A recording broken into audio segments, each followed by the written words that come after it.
என்னத்த கிச்சன்ல வந்திருக்கீங்க? என்ன வேணும்? ஏதாவது சாப்பிட வேணுமா? அதெல்லாம் ஒன்றும் இல்லைம்மா, சும்மாவே இருக்கேல்ல, அதான் உனக்கு ஏதாவது வேலை செஞ்சு கொடுக்கலான்னு வந்தேன். ஐயோ அத்தை, அப்படிலாம் எதுவுமே வேண்டாம், நானே எல்லாம் பார்த்துக்கிறேன். நீங்கள் போய் ரெஸ்ட் எடுங்க, போங்க. அட என்னம்மா, ஏதாவது வேலை செஞ்சு கொடுக்கலான்னு வந்தா ஒரு வேலையும் செய்ய விட மாட்டாங்க. சரி, நான் டிவி பார்க்கு. சே, மருமவ எவ்வளோ நல்ல மருமவளாக இருந்திருக்கா. இப்படி ஒரு மருமவ தேடுனாலும் கிடைச்சிருக்காது. அம்மா என்னாச்சும்மா, ஏன் இப்படி அழுதுட்டு இருக்கீங்க இதில் உட்காந்துக்கிட்டு? ஐயாவோ பொண்டாட்டி இருக்கல்ல, இனி ஒரு வேலை செய்ய விட மாட்டாங்க ஐயா. அப்படி இனி உள்ளங்கையில் வச்சு தாங்குற.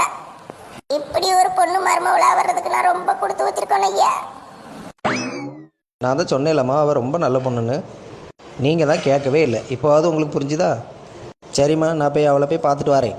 என்ன நாலு முடி, எங்கள் அம்மையை ஒரு வேலை செய்ய விடலையா? எங்கள் அம்மா உன்னையை பற்றி புகழ்ந்து பேசிகிட்டு இருக்கவே.